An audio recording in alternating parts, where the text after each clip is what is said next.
Chapitre 13. Dans ce temps, on lut en présence du peuple dans le livre de Moïse, et l'on y trouva écrit que l'Ammonite et le Moabite ne devraient jamais entrer dans l'assemblée de Dieu. Parce qu'ils n'étaient pas venus au-devant des enfants d'Israël avec du pain et de l'eau, et parce qu'ils avaient appelé contre eux à prix d'argent Balaam pour qu'il les maudît, mais notre Dieu changea la malédiction en bénédiction. Lorsqu'on eut entendu la loi, on sépara d'Israël tous les étrangers. Avant cela, le sacrificateur Eliashib, établi dans les chambres de la maison de notre Dieu, et par de Tobija, avait disposé pour lui une grande chambre où l'on mettait auparavant les offrandes, l'encens, les ustensiles, la dîme du blé, du mou et de l'huile, ce qui était ordonné pour les Lévites, les chantres et les portiers, et ce qui était prélevé pour les sacrificateurs. Je n'étais point à Jérusalem quand tout cela eut lieu, car j'étais retourné auprès du roi, la 32e année d'Artaxerxès, roi de Babylone. À la fin de l'année, j'obtins du roi la permission de revenir à Jérusalem, et je m'aperçus du mal qu'avait fait Eliashib, en disposant une chambre pour Tobija dans les parvis de la maison de Dieu. J'en éprouvai un vif déplaisir, et je jetai hors de la chambre tous les objets qui appartenaient à Tobija.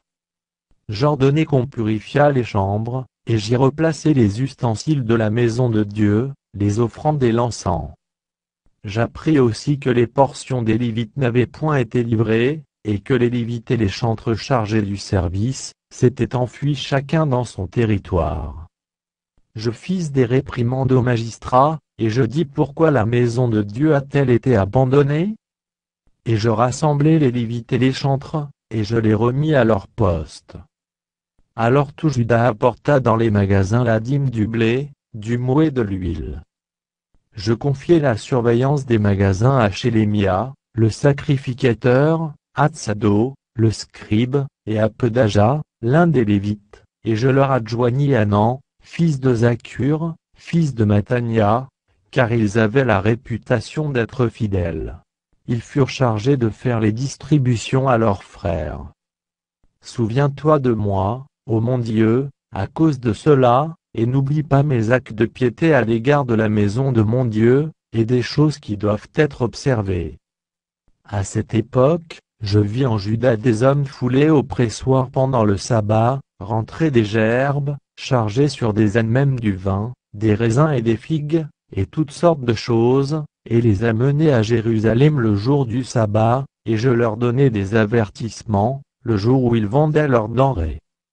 Il y avait aussi des Tyréens, établis à Jérusalem, qui apportaient du poisson et toutes sortes de marchandises, et qui les vendaient aux fils de Juda, le jour du sabbat et dans Jérusalem. Je fis des réprimandes aux grands de Juda, et je leur dis que signifie cette mauvaise action que vous faites, en profanant le jour du sabbat?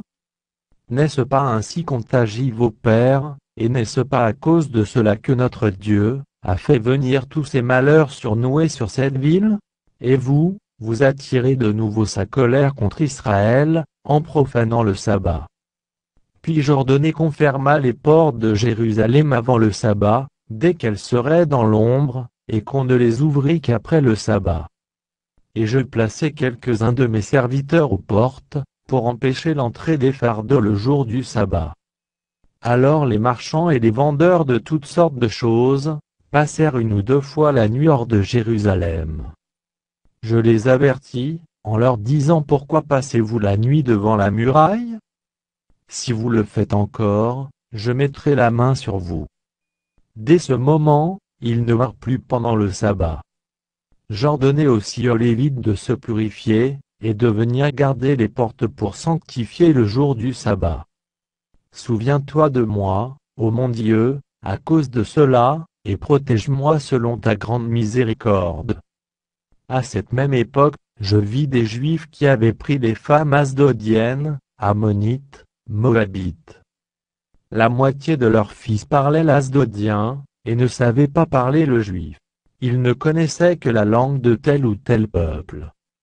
Je leur fis des réprimandes, et je les maudis, j'en frappai quelques-uns, je leur arrachai les cheveux, et je les fis jurer au nom de Dieu, en disant vous ne donnerez pas vos filles à leurs fils, et vous ne prendrez leurs filles ni pour vos fils ni pour vous. N'est-ce pas en cela qu'a péché Salomon, roi d'Israël? Il n'y avait point de roi semblable à lui parmi la multitude des nations, il était aimé de son Dieu, et Dieu l'avait établi roi sur tout Israël. Néanmoins, les femmes étrangères l'entraînèrent aussi dans le péché. Faut-il donc apprendre à votre sujet que vous commettez un aussi grand crime, et que vous péchez contre notre Dieu en prenant des femmes étrangères?